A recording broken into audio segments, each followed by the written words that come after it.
Kakšen je pomen otrok pri slovenskih materih. Pomembno se vprašati, kakšen pomen imajo otroci v družini, kakšno funkcijo predstavljajo, kakšne potrebe uresničujejo strani staršev, kakšne želje uresničujejo pri starših otroci. Zato je pomembno, da razberemo motive, ki vplivajo na rodnost oziroma število otrok, da predvidimo tudi na koncu načine, kako doseči družine z manj otroki, da predvidimo, kakšni bodo populacijski trendi in tudi, da razumemo, kakšen je vpliv pomena otrok na odnos med starši in otroci. Zdaj na hitro par besed o teoretičnem ozadju. Kacibašijeva je opredelila nekako 3 razloge za starševstvo oziroma pomene otrok. To so ekonomski, psihološki in socialni. Zdaj ekonomski vključujejo take stvari, kot so pomoč pri gospodinjskih in drugih opravilih, skrb za starše v njihovi starosti. A je to glavni razlog, da se starš odloči, da bo imel otroke? Psihološki so zadovoljstvo, ponos, moč, občutek moči, dosežka, poživitev za družino oziroma neka novost, ko pride otrok v družino, da otrok predstavlja družbo staršem oziroma celo, da zbliža starše med seboj. In socialni razlogi predstavljajo pa neko sprejetost v družbi, status odrasle osebe s tem, ko pridobi družina otroke, izpolnjeno poslanstvo žensk, ko imajo enkrat otrok, in tudi nekateri zelo cenijo to nadaljevanje družinskega imena. Mogoče, da vas vprašam, kaj mislite, kaj je v Sloveniji najpomembnejše, kateri razlogi? Zadnji, socialni? Nadaljevanje družinskega imena.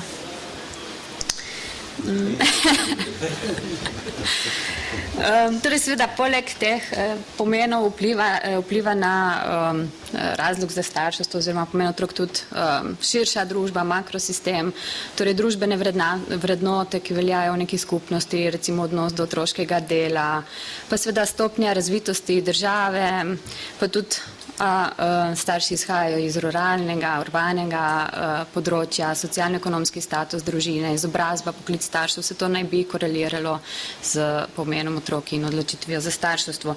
Tudi individualizem oziroma kolektivizem, ki je zelo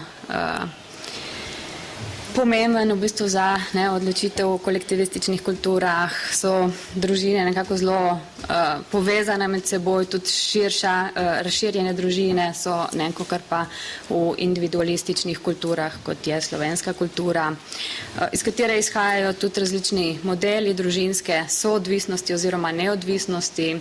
V Sloveniji je kar prisotna ta psihološka soodvisnost, ne toliko ekonomska, ampak psihološka. Zdaj, cilj naše raziskave je bil, kot smo rekli, ugotoviti, kakšen pomen slovenske matere pripisujejo otrokom. Izvedli smo spletno raziskavo na osnovi, vprašanja smo preoblikovali na osnovi projekta Value of Children, ki je bil izveden v mednarodnem okolju. Vprašanje se pravi je bilo, zakaj se ljudje odločajo imeti otroke. Bilo je več zaprtih tipov odgovorov in ljudje so se odločali na lestvici od 1, sploh ni zame pomembno, do 5 zelo pomembno. Na kratko bi opisala še vzorec, ker se mi zdi pomembno tudi z vidika interpretacije. Se pravi, starost mater je bila v povprečju 38 let, ampak to so že mame, ki so imeli otroke, se pravi ne nujno z mladimi otrokami. Število otrok je variiralo od 1 do 3, največ mater je imelo 2 otroka, torej 42% oziroma 1 otroka, 3 pa zelo redko, ko smo vedeli, da je 3 bi bilo zdaj nekako idealno, ampak je zelo majhen procent mater s 3 otroci. Izobrazba, največ mater je imelo univerzitetno oziroma visokošolsko izobrazbo, razdelili smo pa nekako na višjo oziroma nižjo izobrazbo, se pravi pod oziroma nad srednjo šolo, večina jih je imela višjo izobrazbo. Največ mater je bilo poročenih, 58%, okrog 30% pa živijo v zunajzakonski skupnosti.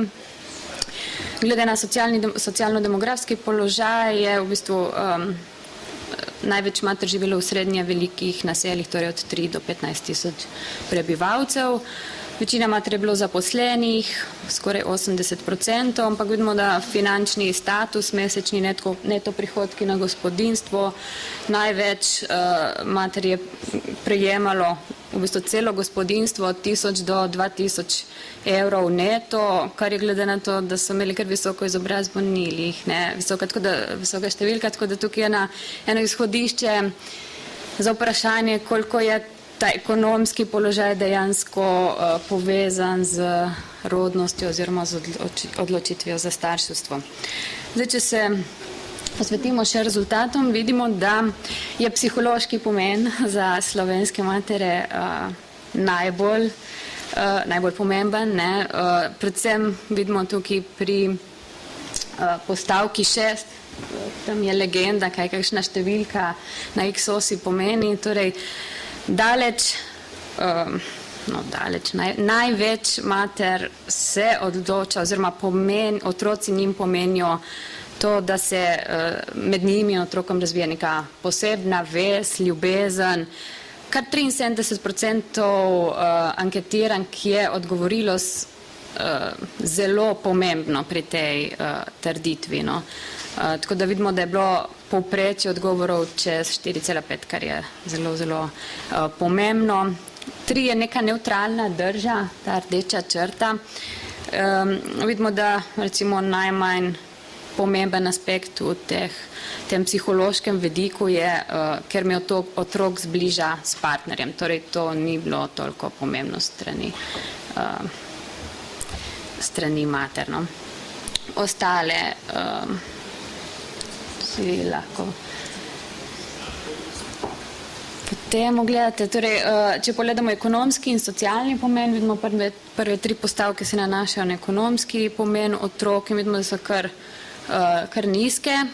Če pogledamo, da je to graf, kjer je 3 sedaj najvišja vrednost, ker v bistvu nobena od teh postavk trditev ni presegla vrednost 3, kar prikazuje, da so se matere precej negativno izražale glede postavk, ki so navedene na desni strani. Torej, slovenske matere se ne odločijo zaradi otrok, ker bi ta eventuelno pomagal pri hišnih opravilih oziroma pripomogel boljšemu finančnemu statusu družine. Še najbolj v okviru teh ekonomskih in socialnih pomenov so nevtralne glede trditev 4 in 5 socialnih pomenov, torej ker vsakim novim družinskim članom družina pridobi na pomembnosti in ker otroci krepijo stike s sorodniki.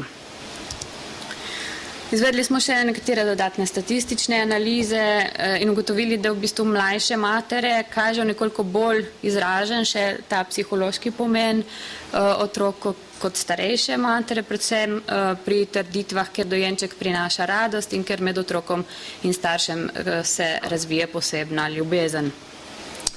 Nismo ugotovili pomembnih razlik oziroma pomembne povezanosti med izraženostjo teh psiholoških razlogov ter izobrazbo ali pa krajem bivanja. Ugotovili smo tudi, da število otrok ne korelira z ekonomskim pomenom. Določene razlike glede ekonomskega in socialnega pomena otrok sta se pokazala glede na kraj bivanja, torej so bile anketiranke iz ruralnih ali urbanih naselij, predvsem pri trditvah, ker otrok pomaga pri hišnih opravilih, ker pripomore k boljšemu finančnemu stanju družine, ker starševstvo izboljša moj položaj in ugled med sorodniki, ker se nekaterim starejšim sorodnikom zdi, da bi morala imeti več otrok. V teh primerih so anketiranke iz ruralnega področja dosegle nekoliko višje rezultate, čeprav še zmeraj ne smemo pozabiti, da so te rezultati pod neko nevtralno vrednostjo. Zdaj, to, da slovenske matere pripisujejo predvsem psihološki pomen otrokom in ne toliko ekonomski, je predvsem značilen za razvite države, kjer je vzpostavljen ta socialno-varstveni sistem, ker enostavno je poskrbljeno za starejše ljudi, niso toliko odvisni od svojih otrok. Značilno je tudi za individualistični sistem, model družine, kar je prisotno v Sloveniji in v tem primeru je recimo neka avtonomnost zelo cenjena, ne pa toliko ta povezanost z družino. In tudi finančna pomoč je bolj smerjena k otroku, ne k staršem. S tem, da se psihološki pomen povečuje na račun ekonomskega z razvitostjo držav, so ugotovile že predhodne raziskave. Tukaj vidimo en graf, kjer kaže v bistvu, kje je večji psihološki pomen od ekonomskega glede na razvitost, torej Nemčija in Francija kot najbolj razvite države in največji psihološki pomen otrok. Tukaj pa vidimo države kot so Indija, Indonezija, Palestina in Južna Afrika, ki so v bistvu nižje na tem grafu.